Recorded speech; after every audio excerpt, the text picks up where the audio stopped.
Bonjour, c'est Vincent. Aujourd'hui, j'aimerais parler du rejet. La blessure de rejet, c'est quelque chose qui est très présente dans les êtres humains, chez chacun. On a par exemple en lien, quand on parle souvent des 5 blessures principales de l'enfance, il y a le rejet qui est dedans. Et je dirais d'une manière générale, c'est quand même quelque chose qu'on va retrouver chez tout le monde, dans tous les groupes. Il suffit de voyager un petit peu pour se rendre compte que nos voisins, quels qu'ils soient, au niveau des frontières, l'étranger, à plein de niveaux, le rejet est quand même présent partout. C'est aussi la raison de conflits internes, c'est aussi la raison de conflits extérieurs qui peut aussi exploser.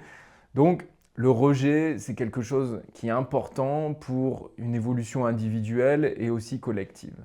Ce que je me suis rendu compte, c'est que à travers le rejet, eh bien, il y avait souvent, et ça on peut le retrouver dans, je dirais, dans n'importe quel comportement limitant, c'est qu'il y a des intentions positives derrière finalement ce rejet. Donc ce que j'aimerais montrer, c'est que le rejet n'est pas forcément un non-amour, mais que c'est surtout en fait une quête personnelle et que là, il y a deux raisons principales que j'aimerais montrer qui illustrent en fait le pourquoi des moments tu peux peut-être rejeter, pourquoi on peut rejeter. Et avoir notion de ces deux intentions peut nous permettre justement de croître davantage personnellement et aussi de davantage respecter les autres et d'apporter beaucoup plus d'harmonie et d'amour autour de soi. Alors cette quête personnelle, eh bien, elle peut se distinguer dans différents milieux. Ça peut être aussi bien au niveau du monde de l'entreprise, ça peut être au niveau des loisirs, au niveau d'un sport, peut-être au niveau de la musique, ça peut être au niveau entrepreneurial. Donc pour moi, là, ce sujet traite vraiment les différents domaines de nos vies. Donc il y a deux raisons principales pour moi donc, de ce rejet. C'est qu'à un moment, il y a en fait une recherche identitaire chez chacun et il y a aussi une recherche de trouver, de rejoindre, de créer sa tribu. Et c'est ces deux points que j'aimerais illustrer. J'ai fait aussi un petit quiz, si ça t'intéresse, pour voir comment ces deux notions peuvent résonner pour toi. Donc c'est un téléchargement donc, dans la description si tu veux aller un peu plus loin. Donc le premier point, c'est la quête identitaire. Alors la quête identitaire, on peut débattre de ça, mais l'idée pour moi principale de la vie, c'est de croître, c'est de rentrer dans une expansion, c'est de devenir à la fois, si on va dans des mouvements, parfois des courants spirituels, de devenir davantage qui on est profondément, ou alors de devenir aussi en lien avec l'extérieur, eh bien quelqu'un de plus accompli. Donc ça, qu'on regarde tous les domaines, même d'ailleurs que ce soit dans le sport, que ça puisse être en jouant aux jeux vidéo, en étant en lien avec les autres, on a cette quête et cette recherche identitaire d'être. Voilà, vraiment l'être, c'est-à-dire qui suis-je, comment j'agis, comment j'interagis, qui je deviens vis-à-vis de moi-même, dans quelles valeurs ça permet justement d'évoluer en lien avec ta vie. Donc cette quête identitaire, pour moi, elle est partout et elle est assez élevée. Et donc quand on rejette en fait quelqu'un ou un groupe, c'est parce qu'il peut y avoir des intentions de préserver une identité, c'est-à-dire une identité justement qui est propre à chacun, propre au groupe. Et donc cette identité, eh bien, elle est importante parce qu'elle peut être le socle d'une vie. Je pense notamment, par exemple, en fonction de certains pays, en fonction de certaines ethnies, en fonction de certains clans, eh bien, si on a construit à un moment tous des états d'esprit, des ressources et qu'on s'est développé avec certaines valeurs, eh bien, on a envie de conserver cette identité. Donc, le fait de conserver cette identité peut nous faire rejeter les autres parce qu'on n'a pas envie de se faire trop influencer ou on a peur de perdre notre identité. Donc il peut y avoir en termes de quête identitaire un phénomène de protection pour garder la quête de soi qui est reliée à des acquis et aussi un certain rejet pour qui on a envie de devenir, qui tu as envie de devenir. On va chercher, parce que c'est dans notre nature profonde d'évoluer, eh bien on va chercher inconsciemment des identités, souvent, qui vont se rapprocher le plus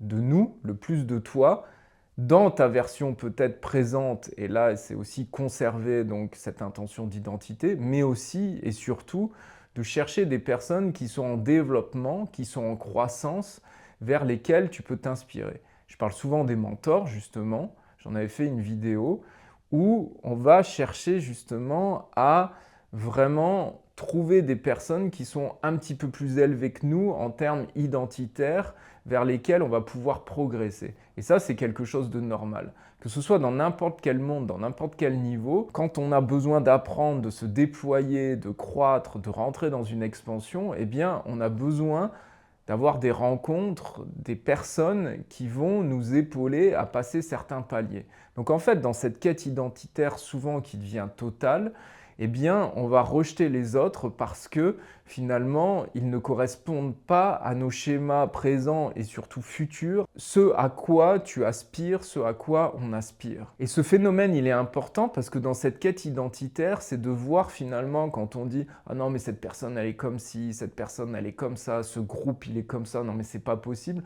en fait, c'est de garder ça. C'est-à-dire, ma proposition, c'est de pouvoir garder justement ce lien avec soi et de ne pas devenir une copie ou d'aller vers des personnes justement qui ne nous inspirent pas. Mais pour autant, ça peut être aussi souvent des personnes loin de créer une pleine inspiration, des personnes chez qui eh bien, on peut se nourrir d'un élément, de deux éléments, pas d'un point de vue global pleinement identitaire, mais peut-être une petite partie de cette identité. Donc, ce qui est important, c'est d'essayer de voir quand justement il y a ce rejet et de se dire ces personnes qui a des critiques vis-à-vis des groupes, vis-à-vis de quelqu'un, eh bien, c'est d'essayer de comprendre que peut-être que ces personnes, eh bien, elles ne sont pas suffisamment inspirantes pour toi, mais en même temps, tu peux peut-être apprendre d'elles et que vous avez justement des quêtes identitaires que nous avons en tant qu'être humain, des quêtes identitaires très distinctes. Donc, ça permet d'être beaucoup plus en acceptation, de rentrer dans ce type de conscience et aussi de continuer à chercher finalement qui on a envie d'être, qui on a envie de devenir et de laisser, je dirais, ces identités différentes eh bien, à leur place et de se dire, j'aime bien prendre la métaphore des végétaux, c'est-à-dire que si un sapin n'a pas envie de devenir un être, eh bien, c'est ok, mais pour autant, est-ce qu'il est important de le rejeter et de dire que le sapin dise « Ah, ben, il n'est pas comme ci, il n'est pas comme ça ». Donc, en fait, ça nous crée beaucoup de conflits parce qu'on perd cette intention et cette quête de développement. Donc, pour résumer par rapport à l'identité, c'est qu'il y a une quête identitaire chez toi, il y a une quête identitaire chez nous, chez moi.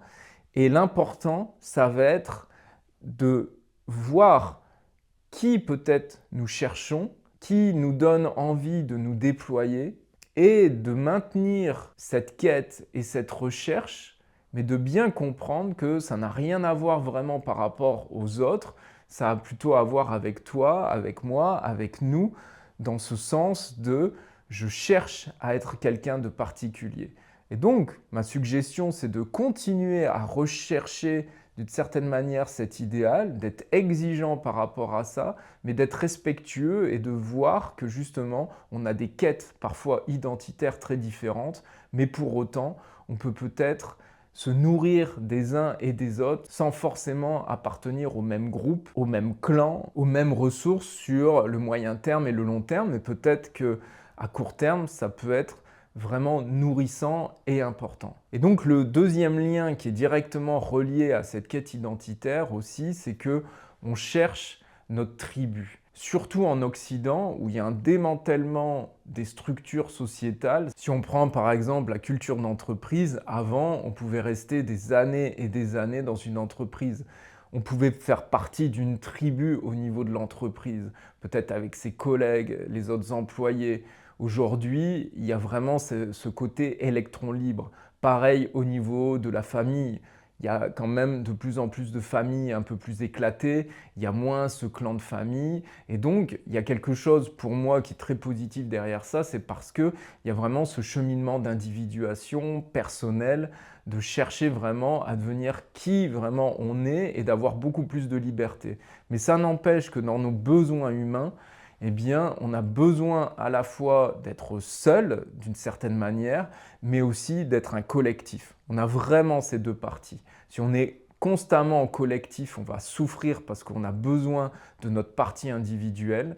Et à l'inverse, eh bien, même le plus grand des solitaires, à un certain moment, il a besoin de se relier à d'autres personnes. Donc, dans le fait de chercher cette tribu, eh bien, je vais aussi pouvoir être dans un certain rejet. Parce qu'en fait, une nouvelle fois, c'est pas de dire ah ils sont pas comme ci ou ça me va pas, c'est pas comme ça. Eh bien, c'est de mesurer que c'est peut-être pas une tribu que j'ai envie de rejoindre. Donc une tribu, ça peut être relié autour d'un certain état d'esprit, autour d'un enseignement, ça peut être géographique autour de comportements, de valeurs, mais conscientiser cela plutôt que de rejeter entre guillemets toutes les tribus sur lesquelles on n'a pas suffisamment de résonance et il n'y a pas suffisamment d'écho, eh bien c'est de comprendre que eh bien, plutôt que de dire ah ils sont pas dans le juste par exemple, c'est ils sont pas dans le juste pour moi et c'est surtout en fait ce n'est pas ce type par exemple de groupe que je recherche. Et donc de conscientiser que ça fait partie justement de ta quête personnelle, que ça fait partie d'une quête personnelle, la recherche de communion avec d'autres personnes, eh bien c'est de maintenir cette quête, mais finalement on continue à faire des omissions, des distorsions dans notre langage, à se dire eh bien, ça correspond pas, c'est pas ça. Et moi, c'est quelque chose que j'ai beaucoup fait. Et en fait, parce que j'avais vraiment cette recherche de quête, avec cette exigence, avec cet idéal. Et finalement, ça m'a fait passer, et ça peut encore me faire passer, à côté de beaucoup d'éléments. Donc, c'est vraiment important de revenir à ce centrage au niveau des autres et de bien comprendre que souvent, finalement, le rejet qu'on a vis-à-vis des autres, il n'est pas forcément relié à l'amour des autres, mais c'est parce que, en fait, on peut être vraiment dans une recherche, une quête de nourriture personnelle, aussi bien à devenir certaines personnes, des êtres accomplis, et donc il y a cette quête identitaire, et aussi à travers cette quête identitaire de pouvoir se relier en tant que groupe, en tant que tribu. Mais plutôt que de se faire la guerre les uns et les autres pour finalement se dire que ça ne correspond pas pleinement, eh bien c'est d'apprendre justement de nos différences et continuer pour autant à rechercher un certain idéal, des ressources qui te correspondent, qui nous correspondent vraiment sur aussi le long terme. Et aujourd'hui, il y a une telle diversité d'êtres humains que ça me paraît de plus en plus évident de pouvoir se relier à des personnes à qui vraiment ça résonne, avec qui ça nous correspond. Et en même temps, eh bien, ça peut être un peu laborieux et difficile parce que ça peut demander du temps et de la persévérance. Donc, mon conseil, c'est de continuer cette persévérance, mais aussi d'être beaucoup plus relié aux autres et de comprendre que, eh bien, même si les uns et les autres ne sont pas dans un idéal, eh bien, de recontextualiser ces relations et que ça peut être de relations peut-être éphémères sur certains temps, ou qui sont peut-être irrégulières, mais qui peuvent être aussi tout autant nourrissantes, et de ne pas les rejeter, en fait, parce qu'elles ne résonnent pas suffisamment avec notre propre quête personnelle. Je finirai ce point par notre quête souvent de totalité, qui est bonne, vers des idéaux qui sont justes, mais que cette totalité, parfois, eh bien, on ne mesure pas à quel point finalement, on est animé et imprégné de cet accomplissement que l'on veut atteindre et ça a pour conséquence de rejeter tout ce qui n'est pas dans cette totalité. Alors que aller vers quelque chose de global, de total, je dirais, de s'en rapprocher de cet idéal, c'est aussi réussir à cheminer avec ces non-totalités, avec ces différences, et que c'est à travers ce chemin et ces nourritures qui ne sont pas forcément toujours globales que l'on se trouve et que on se respecte et on apprend à aimer l'autre et aussi des parties de nous-mêmes. Merci pour ton écoute, je te remercie davantage pour les likes, les partages, les commentaires et je te dis à bientôt.